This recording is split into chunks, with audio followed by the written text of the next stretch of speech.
लकल हम्द या अल्लाह अस्सलातु वस्सलामु अलैका या रसूल अल्लाह अम्मा बाद। सिलसिला है नाजरीन के सवालों के जवाब देने का। नाजरीन में से एक ने हमारे किसी वीडियो के कमेंट्स में सवाल किया है कि अगर कोई फौत हो जाए, किसी का इंतकाल हो जाए और उनके ज़िम्मे नमाज और रोज़े की क़ज़ा हो और उन्होंने वसीयत भी ना की हो, और तो ऐसी सूरत हाल में अब जब वसीयत नहीं की हो तो फिर उनके घर वाले उनके फ़िदिया भी अदा ना करेंगे, या फिर फ़िदिया अदा करने की इस्तेताअत और ताकत ना हो, पैसा ना हो, कुछ तरका वर्सा ना छोड़े हों, तो ऐसी सूरत हाल में क्या वो बंदा गुनहगार होगा? ये सवाल है। मैं जवाब पेश करता हूँ, तवज्जो के साथ आप जवाब समाअत फरमाइए। जिस भी शख्स के ज़िम्मे नमाज या रोज़े की क़ज़ा बाकी हो और उन्हें अदा करने से पहले वो मर जाए तो उसकी तरफ से कोई और नमाज भी नहीं अदा कर सकता और ना रोज़ा रख सकता है। ये नायब नहीं बना सकते। रोज़ा और नमाज, चूंकि ये जिस्मानी इबादत है और जिस्मानी इबादत में कोई नायब नहीं बन सकता कि हमारी तरफ से अदा कर दो, क्योंकि रोज़ा और नमाज ये बदनी इबादत है, इसमें नयाबत नहीं हो सकती। जबकि बुखारी शरीफ की जिस हदीस में मैयत की तरफ से रोज़ा रखने का जिक्र है, उस हदीस की वजाहत करते हुए शारिहीन हदीस ने वजाहत फरमाई कि उस हदीस में रोज़ा रखने से मुराद फिदिया देना है। जी हाँ, और मज़ीद इस पे सुनिए, बुखारी शरीफ की इस रिवायत के ताल्लुक़ से कुछ लोग चूँकि ये एक धोखा खाते हैं, इसलिए उस हदीस पाक का मैंने तज़किरा कर दिया है। मिरातुल मनाजीम है कि जिस शख्स पर रमज़ान या नज़र का क़ज़ा, रोज़ा क़ज़ा हो गया हो या नमाज क़ज़ा हो, फिर उसे क़ज़ा करने का मौका मिला मगर क़ज़ा ना किया, मर गया, तो उसका वली वारिस उसकी तरफ से रोज़ा अदा करे। इमाम अहमद के यहाँ इस तरह के रोज़े रख दे और बाकी तमाम इमामों के यहाँ इस तरह के रोज़ों का फिदिया दे दे, चंद वजहों से।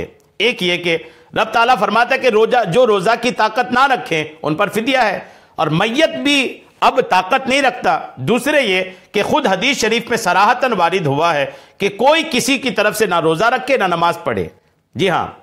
तीसरे ये कि खुद सहाबा किराम का फतवा ये रहा कि मैयत की तरफ से रोज़ों का फिदिया दिया जावे, रोज़ा ना रखा जाए। चौथे ये कि क़यास शरई भी यही कहता है, क्योंकि नमाज बमुकाबला रोज़ा ज़्यादा अहम और ज़रूरी है, मगर मैयत की तरफ से कोई नमाजें नहीं पढ़ता तो रोज़े कैसे रख सकता है? महज बदनी इबादत खुद ही करनी पड़ती है, दूसरे से नहीं कराई जाती। ये सारी रिवायात, ये सारी बातें ये क्लियर करती हैं कि नमाज और रोज़ा, एक बात तो ये हुई कि इसका नायब बनकर के कोई दूसरा अदा नहीं कर सकता, एक बात तो ये हुई, और दूसरी बात ये है कि इसका जो है फिदिया अदा करना पड़ेगा। अब ये कि आपने ये पूछा है कि बंदे ने वसीयत नहीं किया, तो वसीयत अगर नहीं किया उसके बाद भी उनके जो वारिसीन हैं वो चाहें तो अपने मरहूम, अपने फौत शुदा के लिए वो फिदिया अदा कर सकते हैं। एक अंदाजे के मुताबिक एक अंदाजा कर लें और एक अंदाजा करके उसको फिदिया अदा कर सकते हैं। करना जायज़ होगा, करेंगे तो अल्लाह की रहमत से उम्मीद है कि अल्लाह कबूल भी फरमाएगा। ये ज़रूरी नहीं कि वो वसीयत करें तभी उसकी तरफ से फिदिया अदा करना है। अगर ये समझ रहे हैं कि वसीयत नहीं किया तो फिदिया कैसे अदा करें, तो ऐसा नहीं है।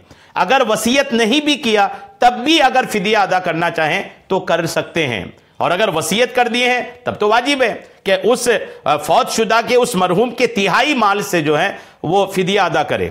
अगर वसीयत नहीं किया है तब भी उनके वारिसीन वो फिदिया अदा करना चाहें तो कर सकते हैं, और अदा करना भी चाहिए। बाज़ औक़ात लोग घबरा जाते हैं कि बरसों से हमारा मरहूम नमाज नहीं पढ़ा, तो इतनी सारी नमाजों का फिदिया हम अदा करेंगे तो हमारा तो बहुत सारा माल ख़त्म हो जाएगा। तो इसमें उलमा ने हीला करने का भी एक तरीका इरशाद फरमाया है। मिसाल के तौर पर 1 साल की नमाज या 1 महीने की नमाज का, 1 महीने की नमाज का फिदिया आप जमा कर लें और उसके बाद किसी मुस्तहिक को वो दे दें, फिर वो अपनी राजी खुशी से आपको दे दे, फिर आप उसको दे दें, वो फिर आपको दे दे, फिर आप उनको दे दें। इस तरीके से हिलाए शरी करके एक बार में 1 महीने का अदा होगा, और यूं बैठे बैठे 1 साल का है तो 12 बार ले दे लें, 2 साल की नमाजें हैं तो इस तरह 24 बार लेन देन कर लें। यानी 1 महीने के ही फिदिये से यूं बार बार लेन देन से, एक हिलाए शरई से आप चाहें तो अपने मरहूम की जिंदगी भर की नमाजें, जिंदगी भर के रोजे की क़ज़ा यूं फिदिया दे करके अदा कर सकते हैं।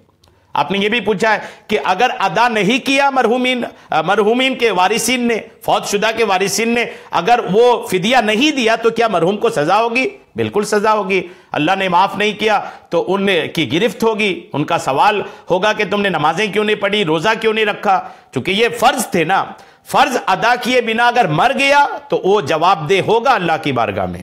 लिहाजा लोगों को चाहिए कि 40वां बरसी वगैरह में ज़्यादा खर्च करने से बेहतर ये है कि वो अपने मरहूमीन की नमाज़ों की फ़िदिया अदा करें, रोज़े की फ़िदिया अदा करें। ईसाले सवाब यहाँ वहाँ लोग हज़ारों रुपए कर डालते हैं, लेकिन यही अगर कहा जाए कि नमाज़ों का फ़िदिया अदा करें, रोज़े का फ़िदिया अदा करें, तो लोग आगे पीछे हटते हैं, क्योंकि यहाँ कैश देना पड़ता है और वो दावत करते हैं तो लोग आते हैं, खाते हैं, नाम होता है हमारा, लोग हमारे यहाँ आए खाए। लोग अपनी नामवरी के लिए, अपनी शान और शेखी दिखाने के लिए वो काम कर डालते हैं जिसमें कम फ़ायदा है, और उस काम से दूर रहते हैं जिसमें फ़ायदा ज़्यादा है और जो ज़रूरी ज़्यादा है।